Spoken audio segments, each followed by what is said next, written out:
In 1613, a teenage girl was lured onto an English ship and held for ransom. Her captors demanded weapons, tools, and English prisoners in exchange for her freedom. For over a year, she would remain a prisoner, forced into a world that would destroy everything she knew. This wasn't a love story. This was a kidnapping, and the girl's name was Pocahontas. But that wasn't even her real name. What Disney sold you as romance was actually one of the most tragic stories in American history, a story of manipulation, cultural genocide, and a young woman who became a pawn in a colonial war. Today, we're uncovering the real story of Pocahontas, the one they didn't want you to know. Her name was Matoaka. Born around 1996 in the Powhatan Confederacy, in what we now call Virginia. Pocahontas was just a childhood nickname. It meant playful one or little mischief. Her true name, Matoaka, was kept private, a sacred name known only to her family and closest tribe members. She was the daughter of Wahan, known to the English as Chief Powhatan, leader of a powerful confederacy of over 30 Algonquian tribes, controlling tens of thousands of people across the Tidewater region. This wasn't some primitive society. The Powhatan Confederacy was a sophisticated political alliance with complex trade networks, agricultural systems, and diplomatic protocols that would rival European courts. Matoaka grew up in this world of power, politics, and tradition, the daughter of a paramount chief, trained in the ways of her people. She was taught to farm corn, beans, and squash. She learned the medicinal properties of hundreds of plants. She understood diplomacy, because in her world, survival depended on knowing when to negotiate and when to fight. By age 10 or 11, when the English arrived, she was already being prepared for a significant role in her society. And then, everything changed. April 26, 1607, 3 English ships sailed into the Chesapeake Bay, carrying 104 men. They weren't explorers. They weren't refugees. They were employees of the Virginia Company, a corporation looking for gold, trade routes, and profit. Within weeks, they established Jamestown, the first permanent English settlement in North America. And from day one, they were starving, incompetent, and desperate. These weren't farmers or skilled laborers. They were gentlemen, soldiers, and gold seekers who refused to plant crops, build proper shelters, or learn survival skills. By the first winter, half of them were dead from disease, starvation, and their own arrogance. The Powhatan could have wiped them out completely, should have by any strategic calculation. But Chief Powhatan made a different choice, one that would haunt his people for generations. He decided to engage, to trade, to cautiously observe these strange, desperate foreigners, and he sent emissaries, including his young daughter. Now we arrive at the story, the one you know, December 1607. Captain John Smith, soldier, adventurer, and, by his own admission, captured by Powhatan warriors, claims he was about to be executed when a young girl threw herself over his body, begging her father to spare his life. It's romantic, it's dramatic, it's perfect, and it's almost certainly a lie. Here's what we know. John Smith told many versions of this story.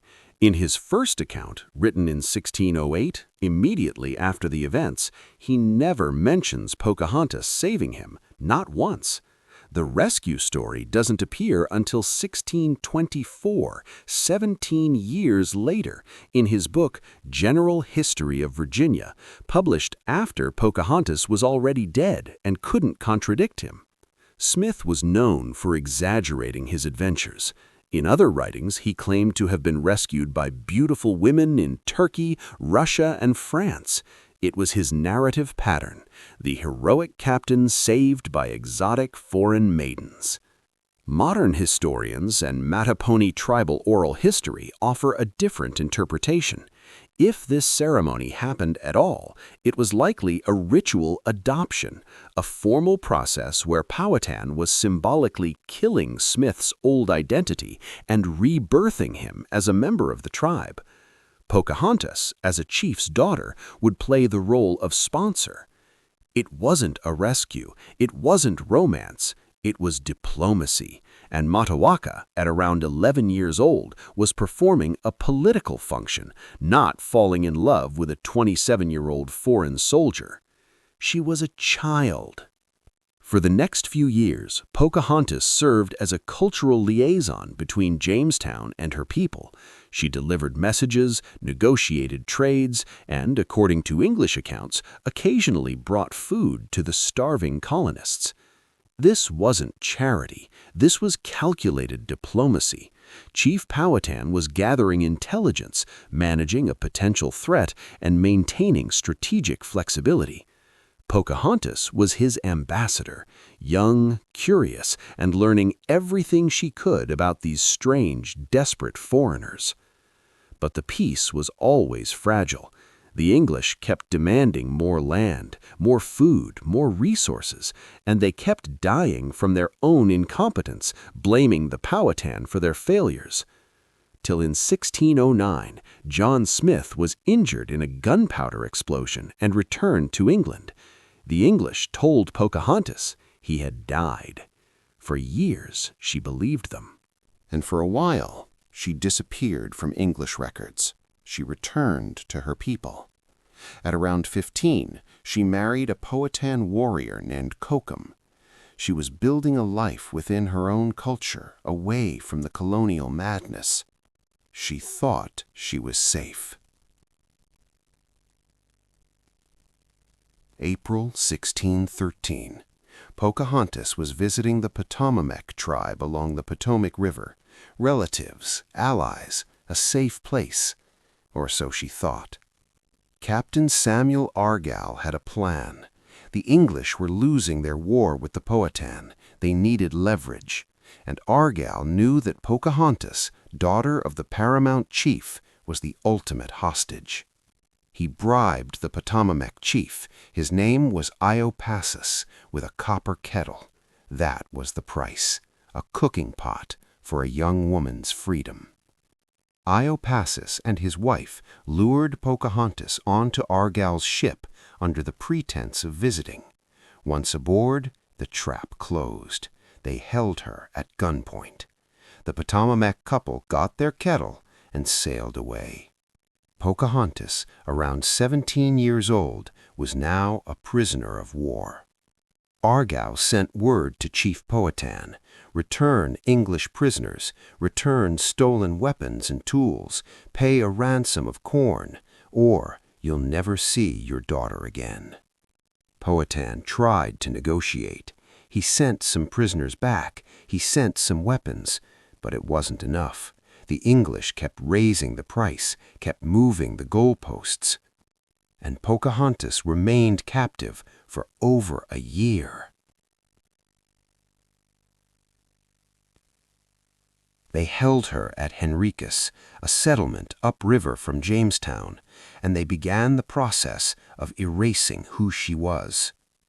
Reverend Alexander Whitaker was assigned to educate her. That meant Christian indoctrination, English language lessons, teaching her that her people were savages, that her beliefs were devil worship, that her entire culture was wrong. This is what we now call cultural genocide. She was cut off from her family, isolated from her people, surrounded by captors who told her every day that salvation meant abandoning everything she knew. For a teenage girl, torn from everyone she loved, the psychological pressure was immense. By March 1614, she had been baptized as Rebecca, a new name, a new religion, a new identity forced upon her. And then there was John Rolfe, an English tobacco farmer. Widowed, ambitious, and, by his own letters, conflicted about his attraction to a heathen woman. In a letter to the governor, Rolfe wrote that he was tormented by his desire for Pocahontas, calling it a battle between carnal affection and the good of the plantation. The good of the plantation? This wasn't love. This was colonialism wearing a wedding dress. April 5, 1614, Pocahontas, now called Rebecca, married John Rolfe. History records it as the first interracial marriage in colonial Virginia. The English called it a love match that brought peace. But let's be clear about what this was. Pocahontas was a prisoner. She was isolated, converted, and culturally broken. She had been told her family abandoned her, the ransom negotiations had stalled, and from her perspective, maybe they weren't coming. When you're held captive, when your entire world has been destroyed, when the people holding you offer the only path to survival, you take it, not because you want to, because you have to. And for the English, this marriage was propaganda gold. It legitimized their invasion. It created a legal claim to Powhatan land through Rolfe's marriage. It portrayed colonization as peaceful, romantic, civilizing. The peace? The marriage did bring a temporary ceasefire, what historians call the Peace of Pocahontas. For 8 years, major hostilities paused, but it was the peace of hostage-taking, not reconciliation. And what about Cocom, her first husband? English records barely mention him. Some sources suggest he was killed. Others say the marriage was dissolved. Either way, he disappeared from her life. In April 1615, Pocahontas gave birth to a son, Thomas Rolfe. She was around 19 years old, a mother, a Christian convert, an Englishman's wife. And she would never see her homeland again. In 1616, the Virginia Company was failing. Investors were losing money. Jamestown was still a disaster. They needed good publicity, and they had the perfect marketing tool: Pocahontas, the Indian princess, the civilized savage, proof that colonization worked. They brought her to London, along with John Rolfe, baby Thomas, and a delegation of Powhatan people, and paraded her through English society like a trophy. She attended masques at the royal court. She met King James I. She was painted in English clothing, with an English name, as living proof that Indigenous people could be saved through Christianity and colonization. And then she discovered that John Smith was alive. He visited her in London. The man she'd been told was dead, the man whose memory had been used to manipulate her. After years of silence, there he was. According to Smith's own account, when they met, Pocahontas was furious. She turned her back on him. She called him a liar. When she finally spoke, she said, "They did tell us always you were dead, and I knew no other till I came to Plymouth. You promised Powhatan what was yours would be his, and he the like to you. You called him father, being in his land a stranger, and by the same reason, so must I do you. In other words, you lied, you betrayed us, you made promises you never kept, and now you have the audacity to face me?" That was the last time they spoke.